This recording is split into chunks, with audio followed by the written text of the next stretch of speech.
Alors comme vous le savez, avec ce MacBook Air M1, j'ai travaillé avec ce MacBook en virtualisant plutôt Windows 11 sur la machine. Aujourd'hui, ce qu'on va faire, c'est qu'on va essayer de l'installer sur un logiciel gratuit qui s'appelle UTM. Donc UTM, c'est quoi? C'est un logiciel, une équivalence à VirtualBox pour pouvoir virtualiser des systèmes d'exploitation qui sont théoriquement pas forcément compatibles avec une puce M1. On peut virtualiser du Windows XP, du Windows 7, etc. Aujourd'hui, ce qu'on va faire, c'est qu'on va essayer d'installer le dernier Windows, à vrai dire, à l'heure actuelle, qui est encore mis à jour, c'est Windows 11 sur un MacBook Air M1 avec 8 Go de RAM et une capacité de 512 Go de SSD. Mais bon, ça, on s'en fout un peu. Voilà, moi, c'est une version en 8 Go. On va essayer d'installer UTM, voir comment ça fonctionne, si Windows 11 est parfaitement fonctionnel, si on peut faire des choses, etc. Donc, pour ce faire, on télécharge l'application UTM. Donc UTM est basé sur QEMU, qui est une solution qui est aussi utilisée pour Proxmox pour plein d'hyperviseurs. Donc je suis curieux de tester cet hyperviseur gratuit, voir ce que ça propose. Donc ce qu'on va faire, c'est que je viens de télécharger le DMG, on va l'ouvrir, on va glisser dans mes applications. On arrive du coup sur une présentation de la nouvelle version. Comme je vous disais, du coup c'est QEMU qui est utilisé en version 10.0.2 à l'heure actuelle. On va faire continuer, on va faire créer une nouvelle machine. Donc moi mon but, ce que je veux faire, c'est virtualiser une machine virtuelle. On va laisser les paramètres par défaut sur le logiciel. Donc, je vais lui mettre 4 Go de RAM. Les CPU, on va laisser de base. Okay. Je ne sais pas s'il cherche l'ISO en même temps. On va voir. Non, on est obligé de mettre une image ISO. On est obligé de lui mettre une image ISO. Alors, comparé à Parallel qui, lui, récupère directement une image ISO sur des serveurs de Microsoft. Là, on va être obligé de télécharger une image ISO. On va prendre une version 25 H2. Alors, je ne sais pas si je dois prendre une version ARM ou prendre une version qui va émuler du x64. On va essayer une version x64. On va voir ce que ça fait. Ok, bon, j'ai pas une super connexion. Il m'annonce 32 minutes de téléchargement. Je vais essayer de voir si j'ai pas un ISO sur une clé USB. Ce sera peut-être plus rapide. Une bonne clé USB Rufus. Ok, super. Donc, c'est terminé. Donc maintenant, ce qu'on va faire, c'est qu'on va sélectionner l'image ISO. Je pense qu'on a une erreur au niveau de l'architecture. Bon, on va voir ce que ça va faire. Je suis pas certain que ça va fonctionner.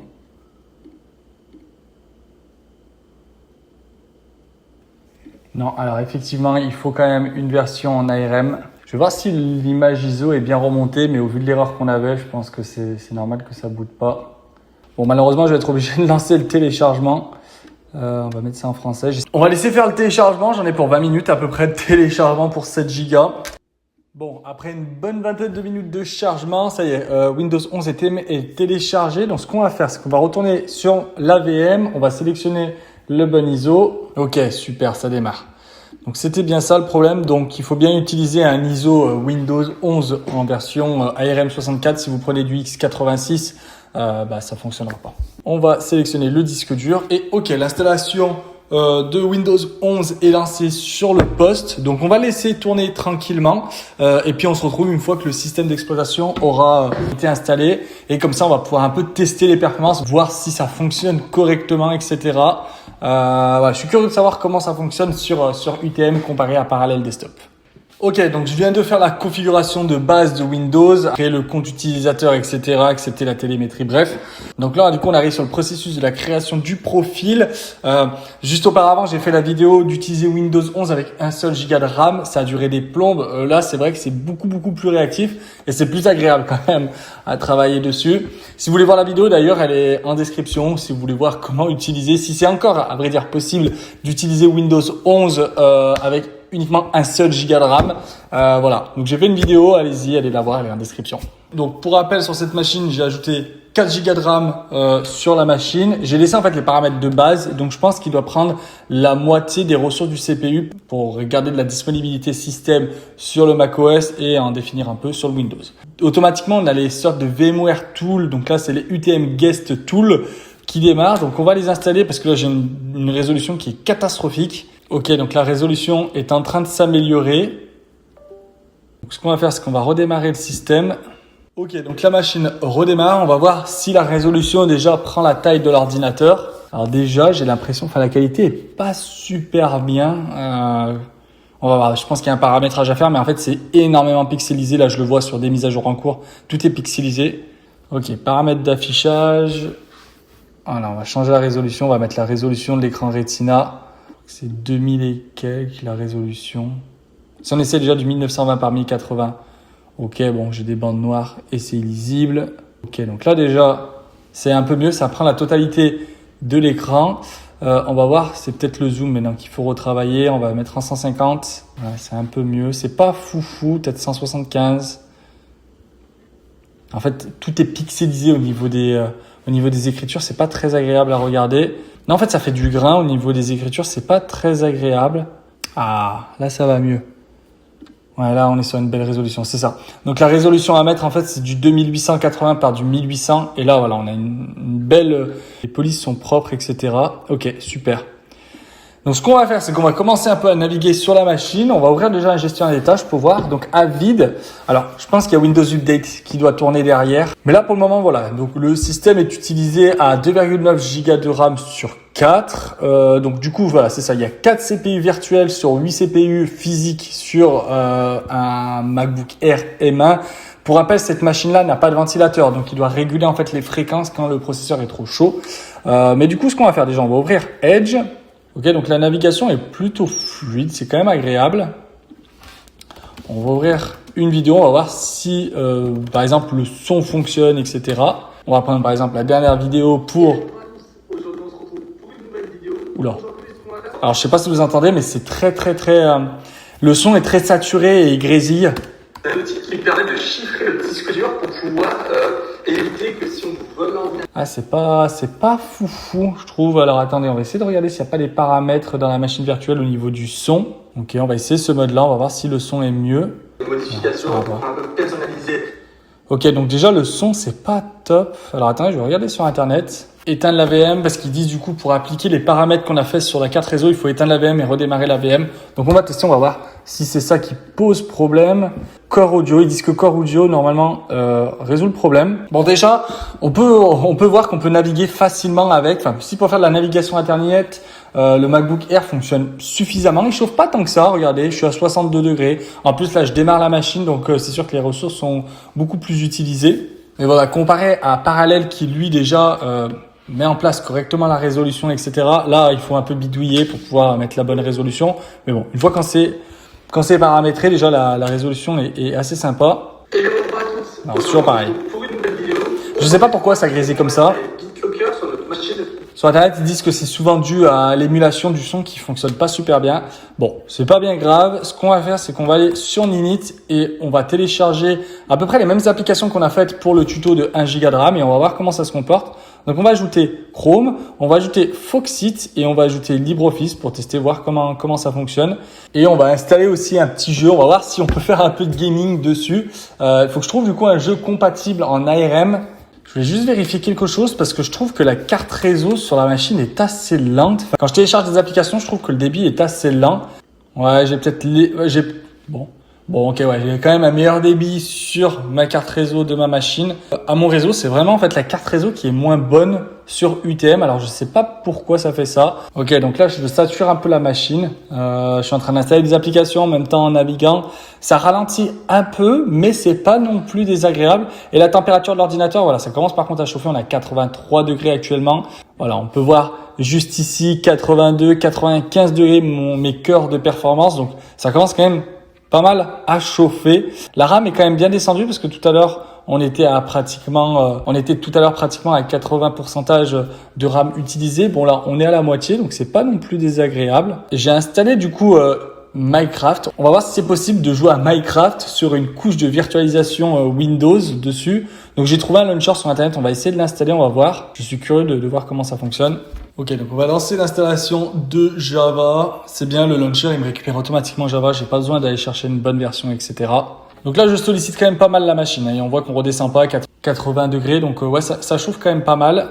Ok, donc Java ne s'installe pas. Alors, est-ce que c'est dû, vu qu'on est sur une architecture ARM, je pense que c'est dû à ça.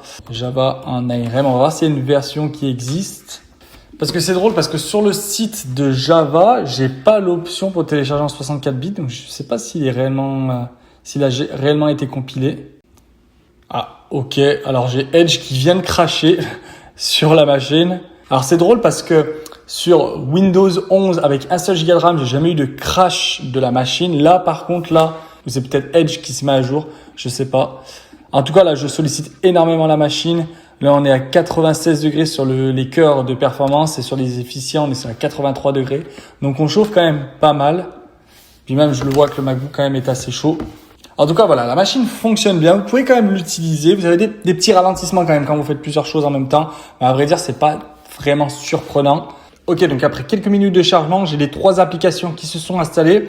On va essayer d'ouvrir Google Chrome. On va voir comment ça fonctionne. Est-ce que c'est fluide, etc.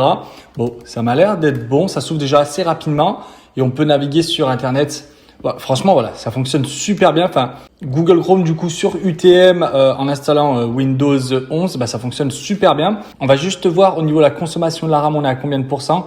Voilà, on voit qu'on est quand même pas mal utilisé avec les paramètres de base. Alors, je sais pas pourquoi la vitesse de mon processeur ne bouge pas. Je suis toujours à 1 GHz. Je pense que ça, c'est un bug de UTM qui n'arrive pas à récupérer la notion de la cadence du processeur. Bon, c'est pas bien grave.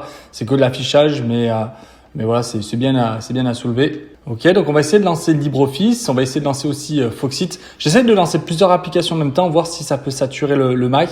Mais ça reste tout à fait utilisable. Enfin, franchement, je trouve que c'est quand même plutôt bien optimisé. Ok, donc le Foxit s'ouvre super bien. D'autant plus que là, on est sur de la virtualisation. Donc de base, Foxit, je sais pas si les applications ont été compilées en ARM ou elles sont émulées en x86. Donc ouais, non, ça fonctionne super bien. Après, à part le problème de son qu'on a sur la machine, bon, on peut quand même utiliser. Bon, l'installation de LibreOffice est assez longue. Ok, super. Bon, après quelques minutes de chargement, on se retrouve enfin sur l'écran de LibreOffice et bon, on peut voir voilà, que ça fonctionne bien. Je sais pas si c'est des applications qui sont émulées, mais bon là, juste la mise à jour a été assez longue, mais bon, maintenant on peut travailler tranquillement. Donc bon, pour LibreOffice, ça fonctionne bien. Donc je viens de réussir à installer Java sur la machine. En fait, j'ai récupéré la version de Java classique qu'on peut trouver sur Internet et on va essayer de lancer Minecraft sur mon MacBook Air avec une émulation Windows 10. On va voir ce que ça fait, si c'est jouable, etc. Je suis quand même curieux de savoir comment ça fonctionne. Si j'ouvre le moniteur d'activité sur mon Mac, on peut voir que du coup le processeur est quand même énormément sollicité. J'ai même pas 1% de libre sur la machine. Alors si ça va un peu mieux, mais c'est quand même voilà, on l'utilise énormément et actuellement du coup mon Mac est à 78 degrés. Donc je suis en train de lancer le launcher de Minecraft, mais voilà, on peut voir que ça sollicite quand même énormément le MacBook. Donc bien prendre en considération que si vous êtes sur batterie, ouais, l'autonomie risque de fortement chuter. Ok, donc le launcher se télécharge, on va attendre un peu. Malheureusement, après la fin du chargement du launcher et le téléchargement du jeu, j'ai ce message-là qui me dit que OpenGL n'arrive pas à trouver les pilotes ou qu'il n'est pas forcément supporté. Et en regardant sur Internet, en fait, Minecraft n'arrive pas à faire tourner le protocole ARM en le virtualisant. Ce qui fait que du coup, ça génère cette erreur-là. Bon, c'est pas bien grave. Après, voilà, je voulais essayer le petit kiff, essayer de me dire, bon, est-ce que c'est possible d'essayer? Bon, c'est pas grave. Mais sinon, en règle générale, la machine fonctionne plutôt bien. C'est pas non plus super rapide.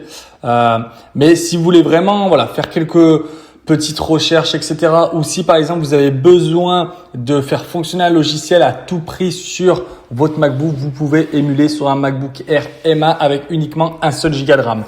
Personnellement, moi je vous conseille quand même d'avoir une machine avec déjà un ventilateur.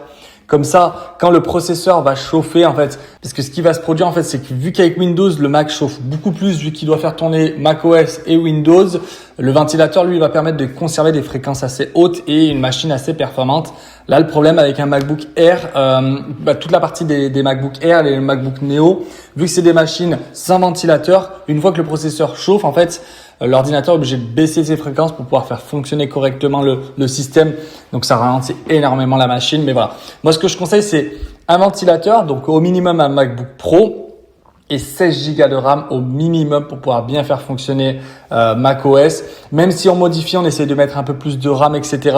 Malheureusement, en fait, on va produire le syndrome du swap. Ce qu'il va faire, c'est que quand le MacBook aura plus suffisamment de mémoire vive, il va swapper sur le disque dur et faire des taux d'écriture sur le disque dur, ce qui use le disque dur sur le long terme. Donc, je vous le conseille pas vraiment. Là, à vrai dire, voilà. Si vous voulez faire vraiment une petite utilisation, ça fonctionne bien. Mais si vous voulez aller un peu plus loin, voilà, je vous conseille vraiment de partir sur un MacBook Pro avec le ventilateur, un peu de RAM et un peu plus d'espace disque aussi si vous voulez installer 2-3 choses. J'espère que cette vidéo vous aura plu. N'hésitez pas à commenter, partager, mettez des j'aime. Dites-moi si vous aussi vous avez déjà essayé d'installer Windows sur un MacBook Air, que ce soit un MacBook Air M1, M2, M3, M4, M5, etc. N'hésitez pas à vous abonner et puis on se retrouve à la prochaine. Salut!